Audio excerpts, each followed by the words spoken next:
Welcome, everyone. I'm Tiffany Lesnik with Live Free Legal. One of the questions abuse survivors hear more than almost anything else is, why didn't you just leave? What most people don't understand is that leaving abuse isn't simply an emotional decision. It's often a financial one. Abusers know this. Many intentionally create financial dependence because money is one of the most effective forms of control.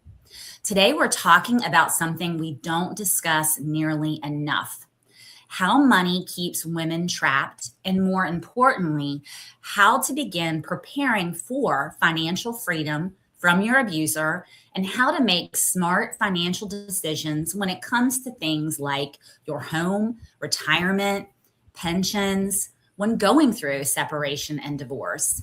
Joining me today is financial planner Sarah Morales, and she is going to help us better understand our long-term financial options so that we can stop feeling trapped and start feeling free. So, Sarah, welcome, and thank you so much for joining me today. Can you tell everybody a little bit about yourself? Yeah, Tiffany, thank you for having me. I am Sarah Morales, like Tiffany said, a certified financial planner running a financial planning practice. I've got three grown kids. They grown because they're out the door, and some teenagers trying to get them all out. Let's get them all out, Tiffany. But I work with clients to help them feel like they've got control over money versus money have control over them. And that really does come and play into the topic of today too. And so that is my world. Live out here in North Carolina, moved from New Jersey, was born and raised in New Jersey. I've got an Arab background, so I know quite a bit when it comes to financial abuse, some kind of abuse. I've had emotional abuse history of my own. And so I not only sympathize and empathize with women here, but we can make each other stronger. And I want to be able to be a part of that. Yeah, absolutely. Tell us a little bit about the work that you do with the victims of domestic violence, because you are involved with organizations that help women overcoming and surviving from domestic abuse. Definitely. I think from an advocate standpoint, really important. And I love the work there, being able to be in a woman's corner when she's going through something like this to help her take the steps needed, because it is feel like a whirlwind. But from a financial practice aspect, getting a woman to sit down and just understand cash flow, understand what money means, understand what it is she needs to look at, because it does not have to be overwhelming. It feels and sounds like it is. But sometimes just taking the steps to sit down and say, okay, what do expenses look like? What is income look like? Just having a simple balance sheet, having a simple cash flow statement, understanding what it all entails to actually make everything run smoothly are some of the starting points. And then really figuring out what it looks like to exit a situation so that they're in the best situation possible is really what we work on with women. Yeah. So I want to just start out our discussion with talking about, when people hear the term financial abuse, what do they usually think it means? Or what do we usually think about when we hear the term financial abuse? Yeah. Sometimes people think, oh, I've got no access to the money. I've got no access to the accounts at all. But it can even be as simple as you don't handle any of it. They don't let you handle any of it. They've got to make all of the purchases. They don't let you make any of the purchases. You aren't seeing anything. Maybe they do let you make purchases, but you've got to give a receipt for everything that you do. Maybe they give you a specific allowance, not something that you both agreed and set on, but more of a control fees. There's also a part of financial abuse that people don't think about, in that all of the debt goes into your name versus their name, right? Kind of abusing that piece of it, which ruins your credit. Some abuse can also be seen, if it's not mutually agreed upon, in not allowing a woman to work, right? Not allowing you to have employment, preventing employment just so you can stay home. Depending on how that's framed, that can also be financial abuse. Right. Those are so such good examples. I think another one is like financial isolation, right? Preventing you from working, not allowing you to generate any kind of income for yourself, and then keeping you in the dark about the finances, not allowing you to know how much money's in the bank accounts, what type of bank accounts you have, what type of retirement there is, right? Like just keeping you completely isolated financially. And I think that creates so much anxiety, especially for my clients. And I don't know, I'll let you share your experience with clients that you interact with. But for my clients, when we're coming into mediation or we're coming into negotiations and they just don't know, they don't know how much money is on the table for division. And they're panicked because they're worried, if I agree to this, am I forfeiting hundreds of thousands of dollars, right, that I might be entitled to? And so those decisions can be paralyzing when you feel like you're in the dark. Now, I don't know if you have women coming to you that are in those same types of circumstances. I'll let you share a little bit about whether you have women that you've experienced who are in the dark and are terrified of making decisions that are going to affect them long term. Yeah, I think what you'll hear too, as we keep talking through this, the running theme is the lack of knowledge, the lack of not knowing, of being kept in the dark, or not even understanding what all the pieces are, what the accounts mean. Is it something that we even need to worry about? Sometimes the abuse is just terrible to where women just want to exit and they don't understand and they don't know. And so they just want to be out. And that doesn't help either. That hurts. And so we want to make sure that women truly do understand. I think a lot of the work that we do, yes, there are the women who are worried about, hey, what am I leaving on the table? But then there's the women who are like, I don't even know what that looks like or what that means. And so I'm willing to not know. And knowledge is power. Like we hear that a lot, and it really is true. I try and advise women, let's just know what's there. We're not making the decision that you've got to fight for anything right this second, but let's know it's there and understand before we decide, yep, I'm going to give that up and move on, or hey, this is something worth fighting for. Right, absolutely. So can someone experience financial abuse even if they're living in $1 million home?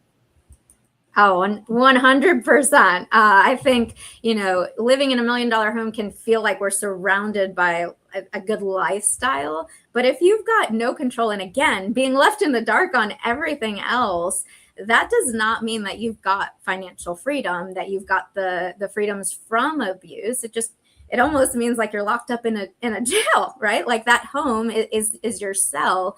That is absolutely possible. Yeah, absolutely. Financial abuse occurs regardless of your financial circumstances, right? It can happen whether you are in the lower socioeconomic strata or the upper socioeconomic strata. And it can happen too, whether you are the primary breadwinner. You may not be in the dark about your finances, but that doesn't mean that financial abuse isn't occurring. It could mean that he's racking up a whole bunch of debt, or he's spending money that you're not aware of, or he's making you provide an accounting of everything that you spend while he can spend whatever he wants, right? There's all types of financial abuse that occurs. I wanted to ask a question along those lines, and it just went out of my head. So hopefully it'll come back to me. What are some red flags that women can look out for that signal that, hey, I might be in a financially abusive situation? Yeah. Like what kind of things might be happening in her home? I think it's really important for us to consider whether or not you're part of the decision-making process on some of these things, right? Because there are households where one is better than the other on handling money, and you equally decide like, hey, I'd like you to focus on it, but you still have access to the things. We see financial abuse where when we don't know where the money necessarily is, or someone is siloing, handling everything, but that wasn't a mutual agreement. They just kind of took it over and they don't let you in on any of the decision making. You don't have access. You don't have passwords. You can't quickly just pull up, hey, what is in my account? That's dangerous. Even if someone's handling everything, you should have some kind of access. If you have to ask permission to go out and purchase something big or small, that's not to say that in a healthy relationship, you're not having a conversation, but in an abusive one, that is a means of control. A big thing too, when you think about it, is sometimes women don't have their name on anything, right? The car, the house, the boat, whatever it is, right? It's all in your spouse's name. But the opposite is also true, right? So if the abuser is putting your name on everything, on all of the debts to keep his name free and clear, that's also a sign of financial abuse that we got to watch out. Right. Yeah. And sometimes they don't have any credit, right? So they have to put everything in your name because you're the one who has all the credit. So, and I remember the question I was going to ask you. So, can financial abuse occur even if you're in a multi-million-dollar home? I want to talk about one of the things that my clients always come to me with is they think he's hiding assets, right? He thinks he will brag as a narcissist. He brags about how much he has. He brags about how wealthy he is. He brags about how many assets he has. And clearly there is a pattern of behavior with narcissistic men. They love to spend, right? They're very materialistic. So what kind of tips can we give to women about how do we discern when there may be assets that we need to be concerned about, and when it's all talk, right? It's all talk, It's all show. There aren't really any assets there. It's just him using, a lot of big words and bragging about what isn't really there.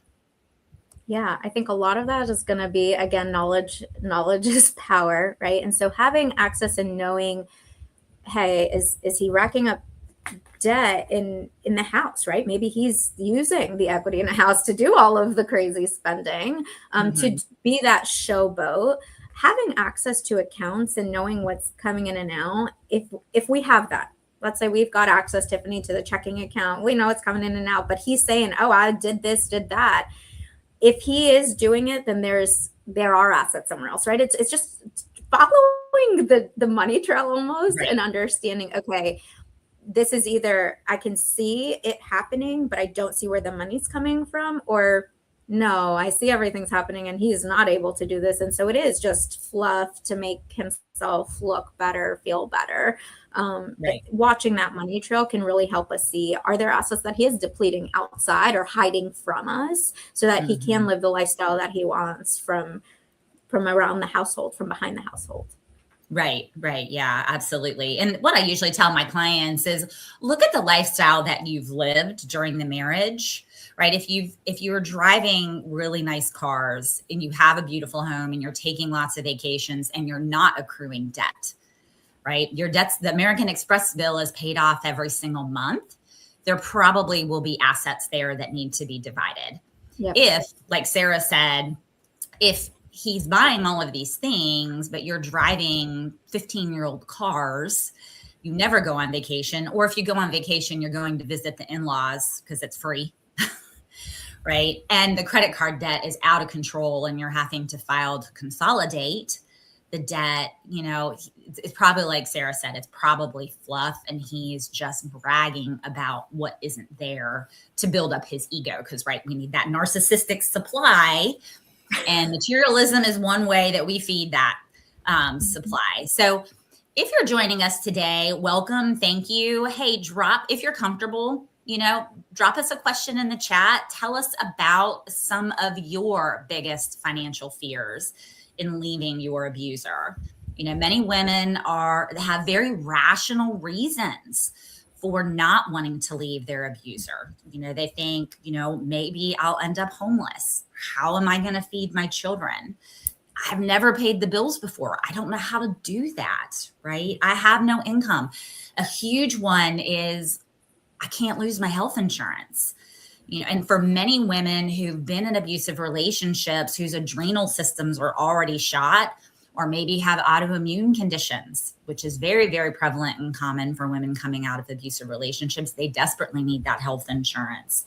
I'll destroy my children's future. So very, very rational concerns for women coming out of abuse. And so, Sarah, let's talk about for a woman getting ready to leave an abusive relationship. Yeah. What documents should she be collecting, copying in preparation for separation? Yeah. I think it's really important that you keep copies, access somehow, right? And when I say not only have access, keep copies, because you can lose access, especially in an abusive relationship. So having copies downloaded, kept somewhere of your income, and if not of your income, of his income. And it might be more difficult to get access to copies of his income. That can be found in tax returns. Absolutely have a copy of tax returns, even deposits into your accounts, access to the debts of your household. So one of the things that the people miss, Tiffany, the most is debts and not knowing what debts there are. Pull those free credit reports, guys. I mean, once a year you pull a free credit report. That doesn't hurt you, and you find out what is in your name. Well, what is there? What is against you that you may or may not know about? Have access and copies to the mortgage statement, to the title of the home, to title of cars if the cars are paid off, or the debts, the auto loans, details on that. Details on investments, insurance accounts, retirement accounts. Those might be a little bit more difficult, but making sure that you've got copies of those is going to keep you less in the dark when the time comes to separate. And so that you can have access to those things and make sure that you aren't left high and dry, so to speak, when when the time comes for you to exit. Yeah, absolutely. And I put up on the screen, you can get a free copy of your credit report once a year from TransUnion, Equifax, or Experian. And there's a couple different options when you apply for one. If you select the option where you have to put your credit card information in, you've selected the wrong option. So you should have to put a credit card in to get your free copy. And it's amazing how much information is contained on a credit report. Very, very helpful. And it'll help you know, one, is he using your name to apply for credit cards that maybe you didn't even know he had? And how much debt has accumulated. Another way you can use the credit reports, I don't know, Sarah, if you have any other tips, but you can use it to see how much he's actually paying each month on the credit cards. So if he says, we're broke, I don't have any money, but he's paying $5,000 a month to pay off the American Express bill, and that money is not coming out of your bank account, like Sarah said, where's it coming from? That might be a way to find hidden assets. Do you use credit reports for any other purpose, or any other tips for using credit reports?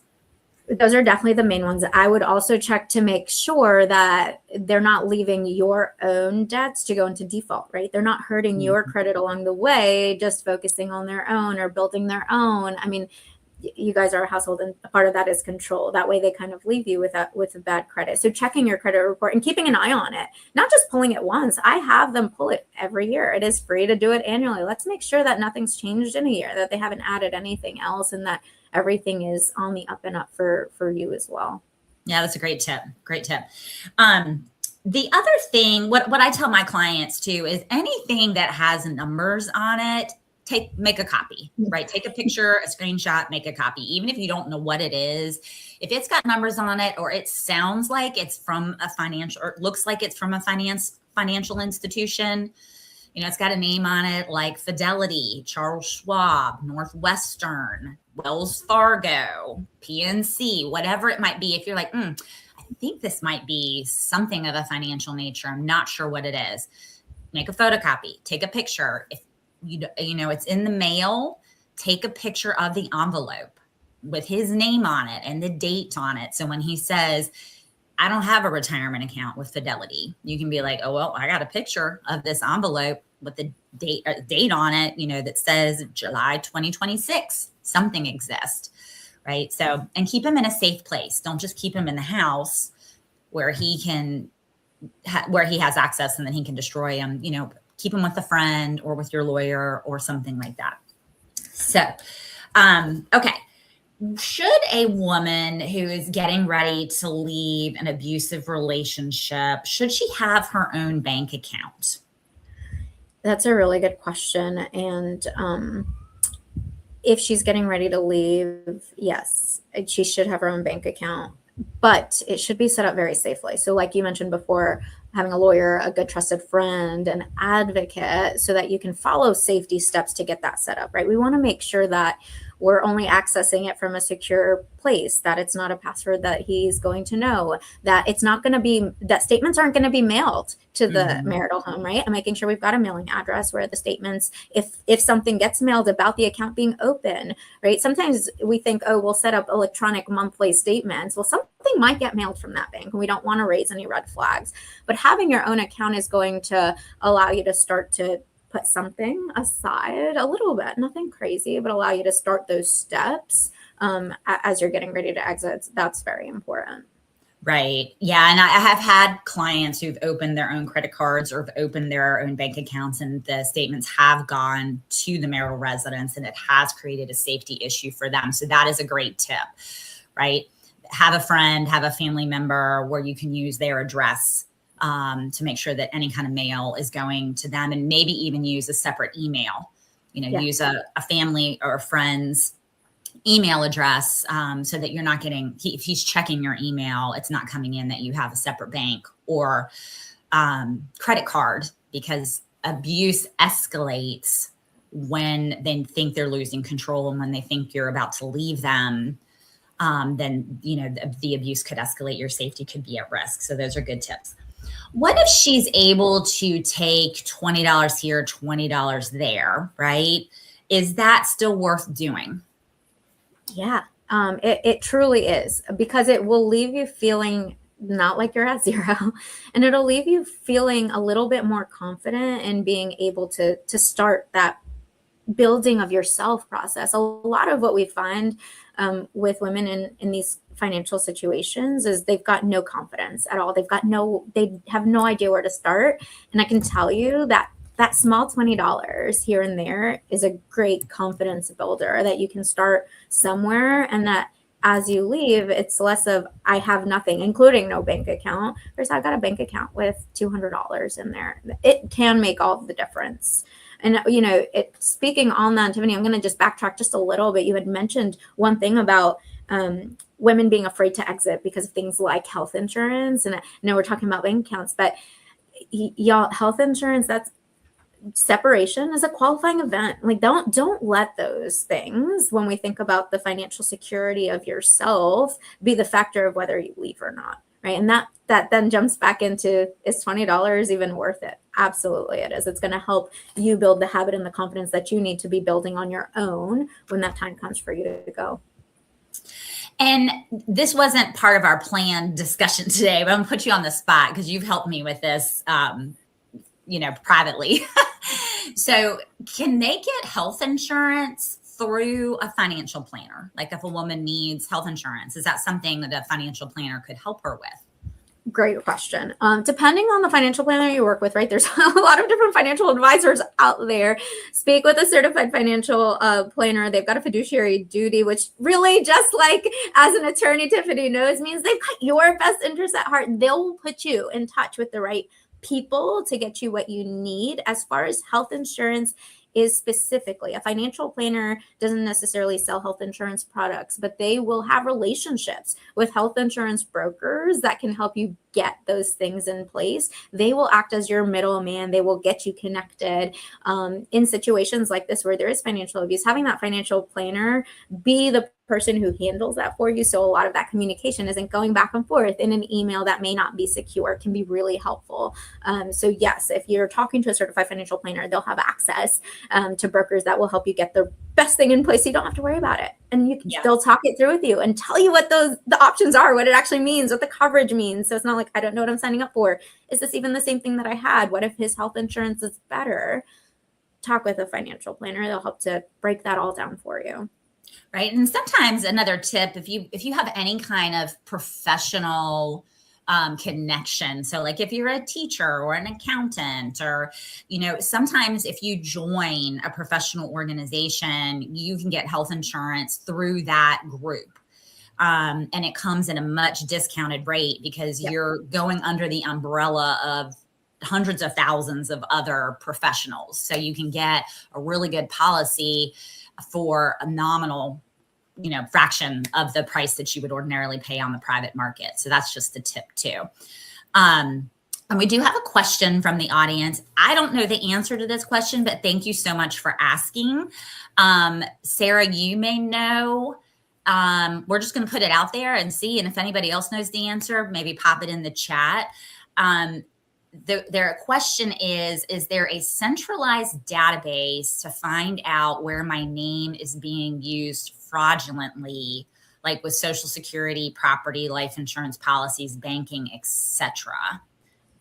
I don't know of a database like that unless you work for like the FBI or something like that. But yeah, as far as, so some of that you can pick up on that free credit report. I think that's like the first place that you check to see if your name and social is being used on anything. Bank accounts won't necessarily show up on there. Any kind of loans or credit cards certainly would. As far as, and if property's bought in cash, that wouldn't show up on there. Life insurance, bank accounts, policies, not necessarily. That one is a tougher one to search through. There is like lost property databases, but again, that's just that wouldn't help with that specifically in terms of fraud. Yeah, that is a tough one, but I do appreciate your question. And there are criminal charges that are available if you discover that he is using your information fraudulently. Every state is very state specific, right? In North Carolina, so we have something here called obtaining property by false pretenses, which is similar to, it's fraud basically. But other states, very state specific, there may be a criminal charge if you discover that he is using your information to obtain property. He's racking up debt in your name. There may be criminal charges that can be filed against him. And we do have another question in the chat, but before we get there, I want to go back to what we were originally talking about opening your own bank account, putting maybe $20 here and there into that. How much emergency money should someone realistically try to save before leaving, if possible? Yeah, that's a good question. And I think that'll really be dependent on everyone's specific situation, right? Depending on if we are going to have to leave the marital home or not. Recommended, right, for emergency money. First, if there's abuse in the home, you got to get out, right? The abuse and having financial stability doesn't trump getting out from under an abusive relationship. A lot of women think, well, I've got to be stable first, or I have to have enough money to get out. The support and the resources are there. Hell, I'm here. Let's make sure that you get out of those kinds of situations and then build the financial stability. However, when we think about, hey, what emergency money should I have? If you've got enough to get cash flow by for a couple of months, that's great. Ideally, you've got like 6 months of cash flow. Tiffany, you might have a better recommended just based on how long it takes to get through the legal process, so that a woman isn't stressed through that process. In a perfect real world, we've got 6 months of our cash flow on hand in an emergency fund. That's not always manageable or doable. Tiffany, other thoughts, things that you see when a woman's going through this process, how much cash you should have based on how long it takes to exit? I think 6 months at a minimum. I mean, do what you can, right? We don't want to beat ourselves up, and we certainly don't want to not leave an unsafe or dangerous situation because we don't have the money built up yet. And we're probably about to have a lot of noise at the door because our office husky has just arrived, and she loves to sleep at my feet, and she is not happy right now that I closed my door and she cannot get in. So if y'all hear a bunch of noise in a minute, that is Storm, our Siberian husky. So just letting everybody know that. But I think 6 months is safe. By the time you file a motion for child support, alimony, spousal support, something like that, and get that on the court calendar, you might be looking at that amount of time. But do what you can. If it's only 2 months, that's all you have. You need to leave, go. I left with my keys, my kids, my purse, and my car. And that's what I had to leave with. And, that's the reality for many, many women. Your safety is number one. Yes. Money, we'll worry about that later. And we have some other comments, which leads to another question. We're just going to call her name is Antiquity on the screen. So she ended up not really getting anything in her divorce and agreed to him paying only $200 a month for child support for 2 kids, so $100 a month per child. And then really ended up with a raw deal a couple of months after it was finalized. That leads to a question that I had for you about many women say, I just want to sign this agreement. Yeah. You know, I want to just give him the retirement. I just want to be done with this. I want him to leave me alone. I'm going to sign it to be done with it. What's the myth there that women need to know about? Yeah.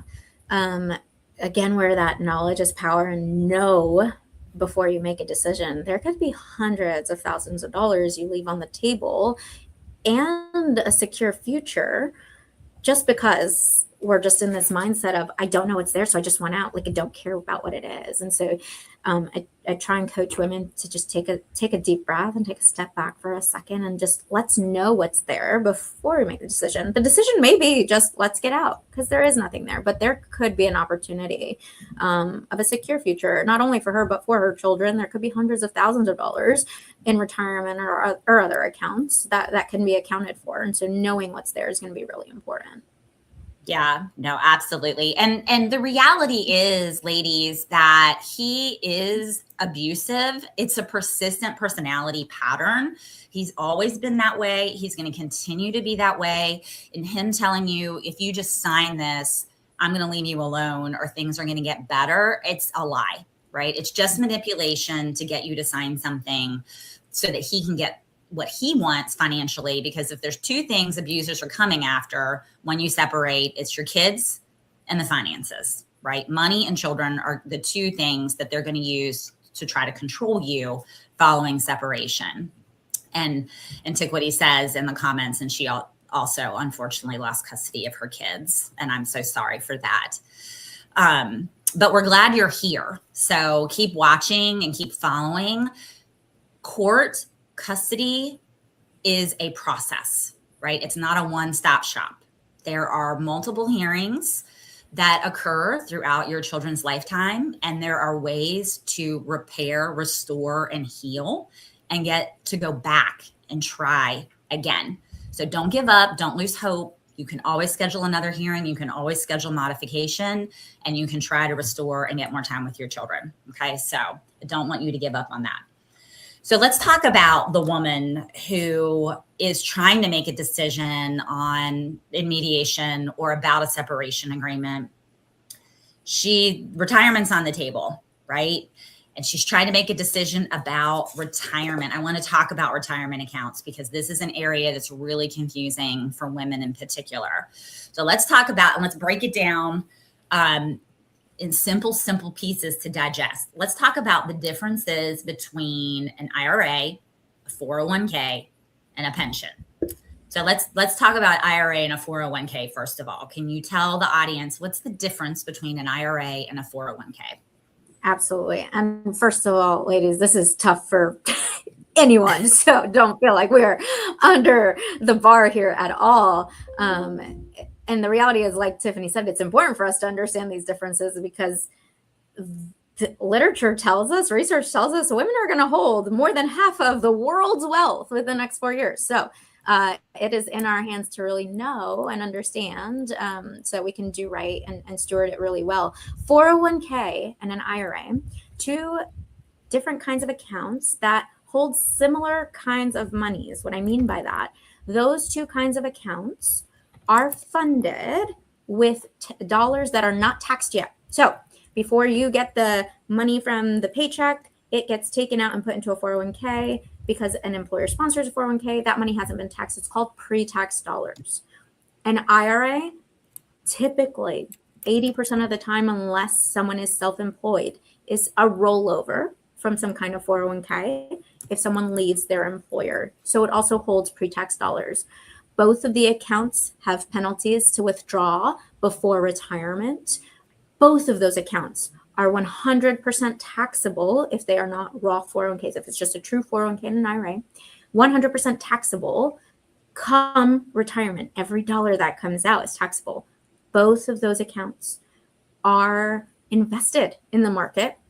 The IRA, we've got more control typically on what's being invested because it is an individual retirement account. It's something where the individual controls it.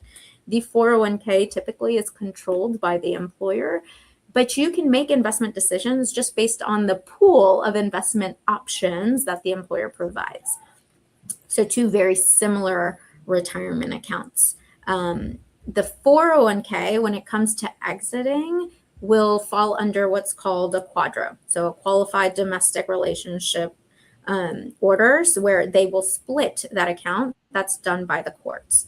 An IRA, when that is split, can go directly into your name. So it's very different. And those rules end up changing then how it affects generational wealth and how you get to use it in the future. Mm-hmm. Okay. So it's possible that he could have a 401k and an IRA. Oh, absolutely. Especially if he's had multiple jobs. We see that all the time because their old employers' 401ks will typically be rolled out into an IRA, and then he'll have his current 401k. It's also possible that he just has multiple 401ks. If he is not financially savvy and just has a ton of 401ks out there, he may not just have one 401k. He may have multiple that exist. Yes, absolutely. And especially if you have an estate with high net worth, right? He has accumulated a lot of assets and he has worked at multiple jobs, could have multiple 401ks, could have multiple IRAs, right? So don't think that there may be just as one retirement account. There might be, but there could be multiple accounts. If there is, let's say there's a 401k and an IRA, and they're worth about the same amount of money. Let's say they both have $100,000 in them. Do you have a general recommendation of which one you would suggest a woman take from? The easiest one to get from would then be the IRA. So, and if they both have the same, then I would have him give you the IRA and he can keep his 401k. When it comes to the employee, splitting an active 401k currently sponsored by an employer will take a little bit more steps and be a little bit more involved. Okay. Yeah, absolutely. And what she was talking about earlier. So for a 401k, you need a court order to divide a 401k plan, which is called a quadro or a QDRO. Right. And so you're going to have to take steps to go get an attorney and pay for that and then wait for that to be drafted, submit it to the court. So there's a lot more steps involved with dividing a 401k. So my general recommendation as an attorney, unless you have a financial recommendation that's different, is if you have about relatively the same amount of money or there's more money in the IRA, it's going to be easier for you to divide the IRA or take money from the IRA than it is for the 401k. Leave that 401k alone, unless the 401k is the only thing that has money in it to be divided. Anything that you wanted to add to that, Sarah? No, that is perfect. I was just going to say, I saw Jen's comment about her husband having a Roth 401k. I think it's really important then to understand that a Roth 401k, those are after-tax dollars and they're not going to get taxed at retirement. So it's not the same if you've got $50,000 in a Roth 401k and $50,000 in a traditional IRA, which is all pre-tax on this side in the traditional IRA. It's got to be a Roth IRA, Roth 401k. If you're considering something like you were just talking about, hey, just take the IRA and leave the 401k alone. Okay, so, and this is where things get really confusing, right? Yeah. We talk about like traditional IRAs and then Roth IRAs, and then we've got like 401ks and Roth 401ks. So again, we're going to break it down super simple, because when we're talking about settlement, we need to understand the tax implications. Yes. Because if we're going to receive $100,000 in a settlement, but then we need that cash, right? So we're going to withdraw that money so we can use it for our everyday spending. There's going to be taxes that we have to pay, and we need to consider that because we're not actually getting $100,000, right? We're getting $100,000 minus the taxes we're going to have to pay on it. So let's talk about, first of all, the taxes. So when do we pay taxes on money that we withdraw from a 401k? Good question. And start by saying I am not a CPA. So we've got to have a CPA for more tax advice, but I can absolutely help in the tax planning space. When we think about taking money out of the 401k, if it is not Roth, we're just talking about a straight 401k here, all of those dollars are pre-tax. So you will be subject to federal and state tax withholding. It is really important that if we are splitting a 401k and the intention is to use that money for cash flow and not just move into another 401k, that it is distributed at the time of the split due to the court order. If that money is moved into a retirement account in your name and then you take the money out, you'll be subject to another 10% penalty. So really important, understanding your federal and state tax withholdings is the tax piece that's going to be due, and how and when the split is done to avoid any other penalties. Knowing that the taxes that's due on the amount that we take out is going to be based on your income tax bracket. So if you're not working, a little bit easier. But if you do have an occupation, that's just going to add on top of your income. So if you make $100,000 and you're taking $100,000 out to live on cash flow, your taxes due for that year will be as if you made $200,000 federal state taxes. And is there an age at which you're going to receive more of a penalty than other ages? Yes. So okay. 59 and a half is that age cutoff for penalties. So if we're not close to that, then I would absolutely just make sure that the split is happening accurately due to the order when the time comes, if we're using it for cash flow, to avoid the penalty altogether. Okay. So what Sarah's saying is that if you want to avoid the most losses possible, you need to make sure that you divide the 401k at the time of separation and divorce when the quadro is entered, and not hold it there and wait for years and years and years before it's divided, right? Okay. And yes, any early withdrawals. Oh, sorry. Go ahead, Sarah. No, you're right. It has to be processed by their employer at the 401k company as a distribution to you directly versus to a retirement account and then to you. As soon as it exits the 401k, if it does not exit the right way, then you can be subject to a penalty. Okay. And then what about IRAs? Do women need to be concerned about taxes and early withdrawals on IRAs? Yes. So IRAs, if it is not a Roth IRA, it's all taxes and there's penalty to take the money out. Roth IRAs are a little bit different in that those are dollars that were put in after they were taxed. So you made a paycheck, it got deposited, they already did the tax piece of it, and you decided to put money in a Roth IRA.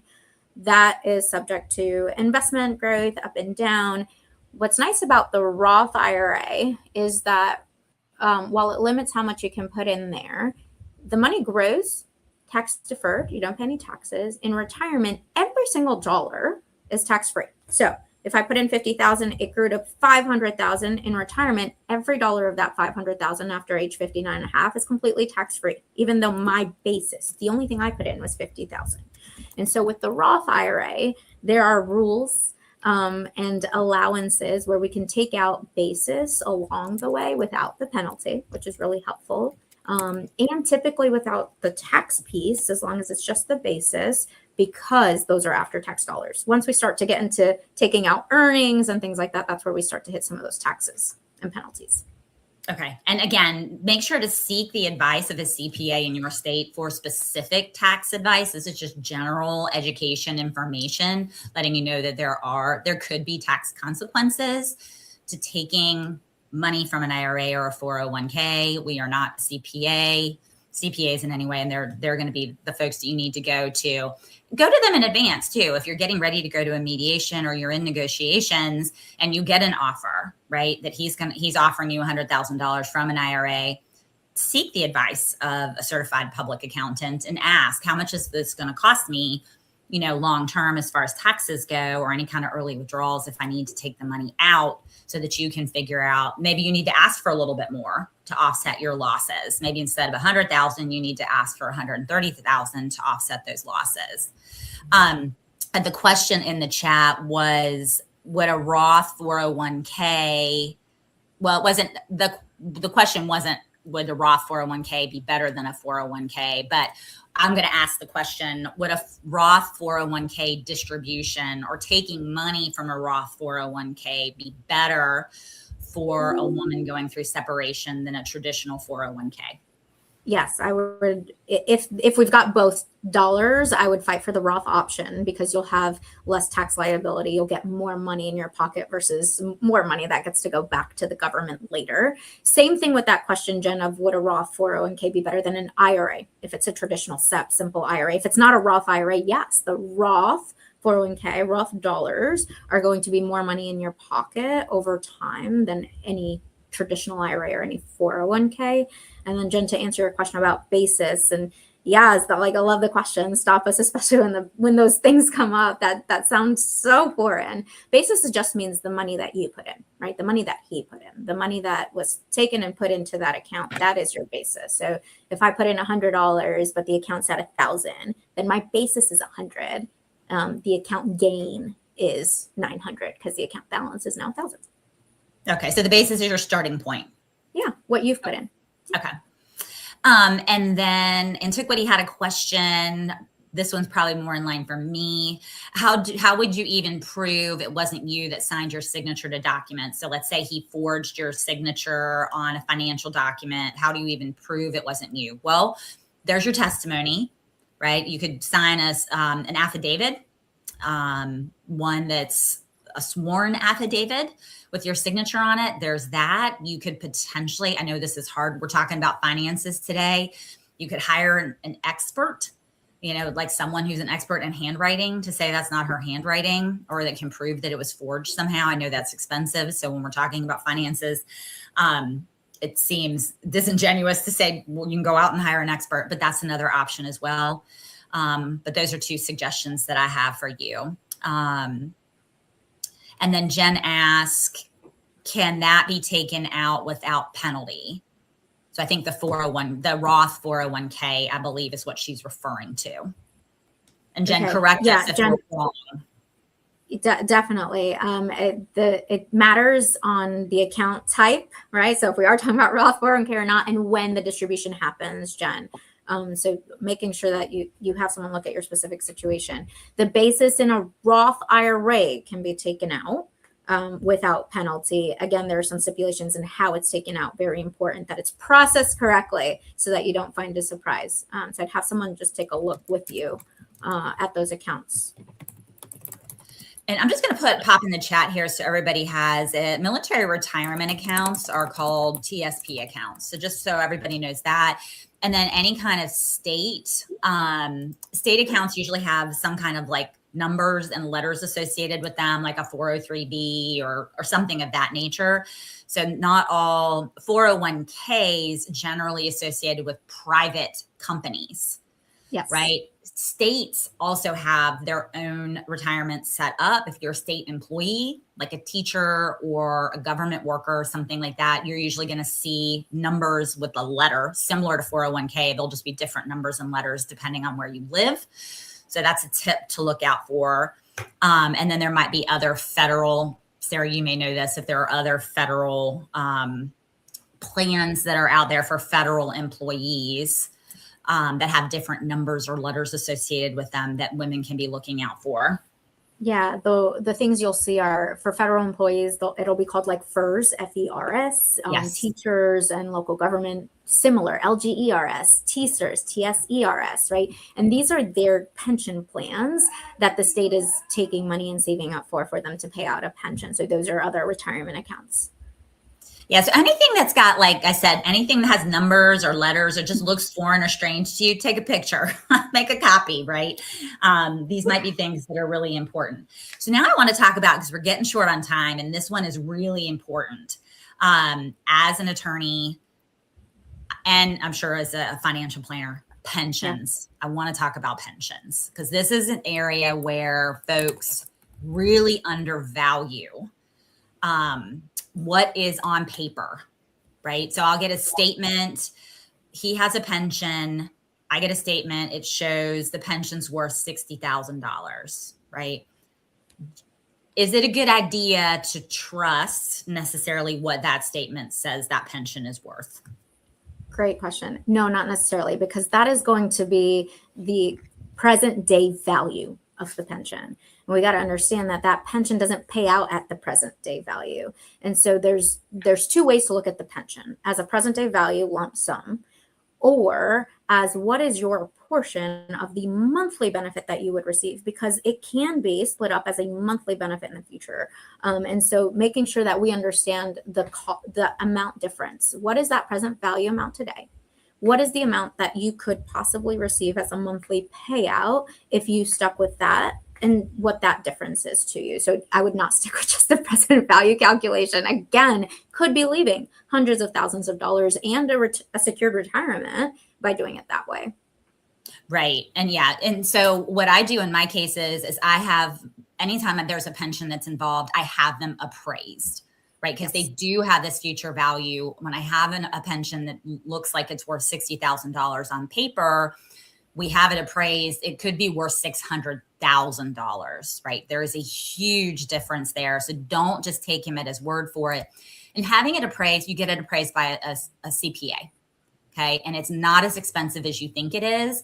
And even if it's going to cost you a few $100s, if you're going to get $300,000 for that $300 is worth it. Even if you have to take out a credit card, or if you have to borrow money from, a sister, your mom, something like that, it's absolutely worth it. But there is this future value that it's worth. It's not necessarily worth what you see on that paper. And I want to talk about survivorship benefits. Are you able to talk with us a little bit about survivorship benefits and pensions? Sure, absolutely. Did you have a specific question about it before I generally discuss it? Well, so if he's not yet retired, so he's still working, the pension's not yet being paid out, what do women need to know about survivorship benefits? Yes. So with pensions, it does protect the actual account as a marital asset. So it can't be split off without your permission. But when a divorce happens, a survivorship benefit means that you can get the benefit of the account balance or the pension itself at a different rate. So it could be 100%, it could be 75%, but that's something that you also don't want to leave on the table. You want to understand if that is part of the pension itself, because pensions pay that as a benefit so that if the employee passes away, right? If that spouse passes away, you would get that pension, which makes the pension even more valuable than, hey, it's worth $60,000. Right, exactly. So if he's not yet retired, as part of your negotiations, make sure you're asking if there's a survivorship benefit that is available to you, because you want, in the event that he dies before you, to be able to continue to receive his pension. Okay. Because then you can receive that until you pass. And so that could be a huge benefit to you. Now, if he's already retired, right? If he's already retired, that's not an option that's going to be available to you anymore, generally speaking. And also, do pensions have to be, and you may or may not know this, if not, I can answer it. Do pensions also have to be divided by court order? That's a good question. I believe that they do. They do. Yeah, they do. I was going to say, I haven't split one where a court wasn't involved. So I think they all have to, unless all the attorneys that have been working with my clients are just really, really spot on. Yeah. So pensions have to be divided by domestic relations order, but it is absolutely, again, worth the cost to do that, because many times they're worth so much money, right? And qualified or domestic relations orders are not as expensive to have prepared as one might think they are. And if you get a quote from an attorney that does DROs, and it's really cost prohibitive, shop around a little bit, find other attorneys. I have one that does quadros and dros for me here in North Carolina for a flat fee of, she used to do them for $250 a piece. So it's really not as expensive. So if someone says $5,000 retainer, maybe call somebody else, just a tip on that.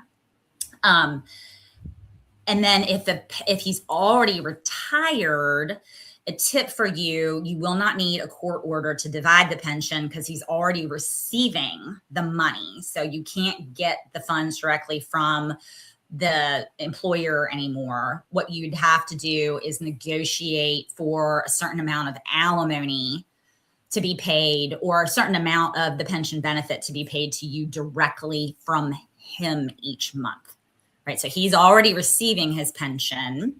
Think of it like, folks get really confused by this. think of it as if he passed and his life insurance paid out, right?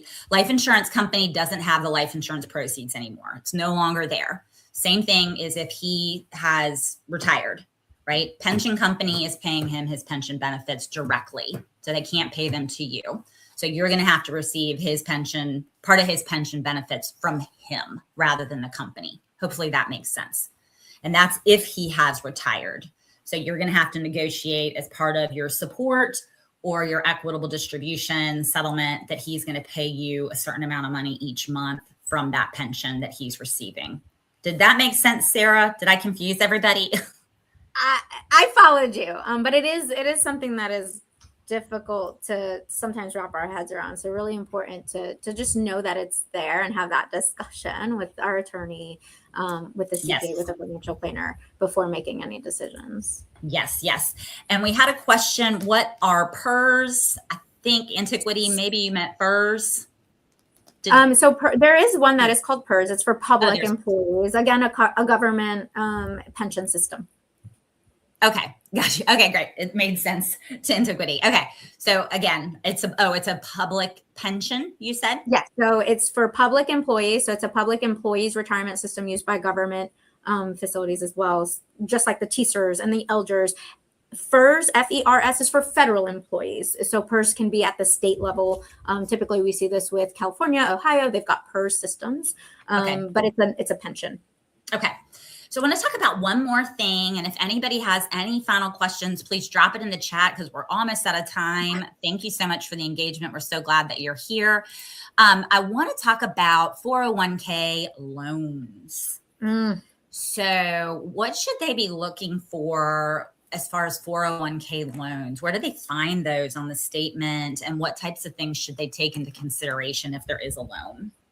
Yeah, that's a really good question. So the 401k loans can be found at the very bottom of any 401k statement. It'll be right around where the contributions are at. It'll tell you the balance of the loan, typically when the loan was taken. A lot of those loans are 3 or 5 years. They don't typically drag out further than that.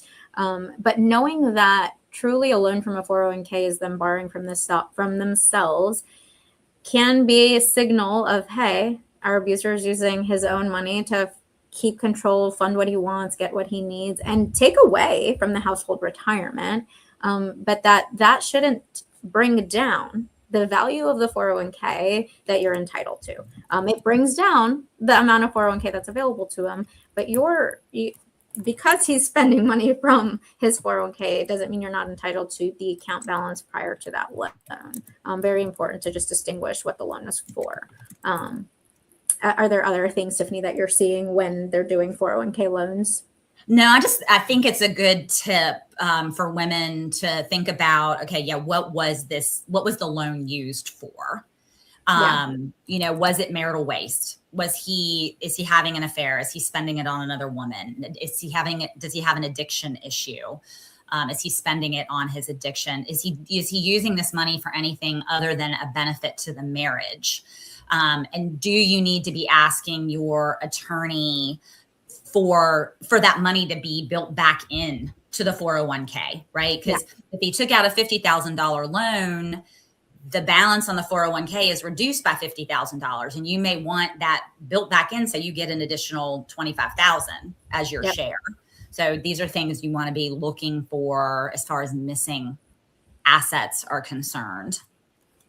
Yeah. Not necessarily the retirement accounts, but sometimes we see that a financial abuser, if they own their own business, may not be funding retirement accounts depending on how the business is set up. But a business is not just assets minus liabilities either. And a tax return can't tell you if a business is truly making money, because most times they're funneling personal expenses to bring down the income. It's really important to know what the income that the business brings in as well, so that we're not leaving money on the table from that kind of an asset split. Yeah. And I need to do a Q&A on businesses because they're a special entity in and of themselves. Oh, yeah. Tax returns do not tell the whole story. Business reports do not tell the whole story. Bank statements do not tell the whole story when it comes to businesses. And military, I did a Q&A on military benefits and income a couple of months ago. So if you have a spouse that's in the military and you're worried about hidden assets, check that one out. It's on the YouTube channel, because military, there's a lot of income and benefits they receive that are non-taxable. So they don't show up on the income tax return. They don't get like a W-2 or a 1099 or any of those kind of attachments or statements. So check that one out. And we are pretty much out of time. It is like 1 o'clock already. It went so fast. So just before we close out today, I want to give one important disclaimer. We've mentioned it a few times today.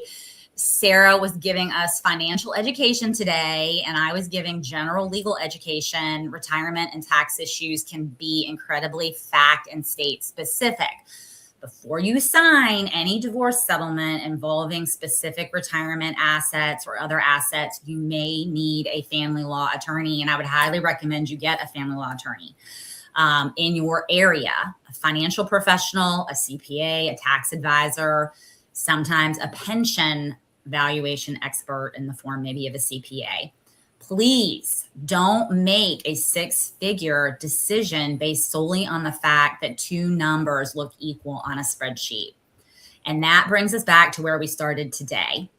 Financial freedom isn't necessarily about having a huge amount of money. It's about understanding what you have, knowing what your choices are, and finally being able to make informed decisions about your future. Sarah, thank you so much for joining us today. I'm going to put you on the spot and say, is there anything else you'd like to leave the ladies with today? Well, thank you for having me. And I think the only thing is truly know that there are resources out there. Don't feel like you've got to jump the gun or make a decision without knowing. Knowledge is power. Understand everything before making that final decision and pulling the trigger. Get the professionals in your corner so that you can get out and make sure you're secure. Yeah, absolutely. Great information. And Sarah, thank you so much again for joining us today. And thanks to you. Thanks to you, ladies. Thanks to my audience for joining us and supporting this channel. Absolutely. And please do us a favor. Give us a like, a subscribe. We post a webcast every week on post-separation litigation abuse when going through separation and divorce with a narcissist. On the third Thursday of every month at noon, we also have a live Q&A just like this one with a special guest on topics that matter to you. And in September, we will be talking with a psychologist about the limitations of psychological evaluations. So you don't want to miss that one. So until next time, we will see you then. Thank you so much for joining us.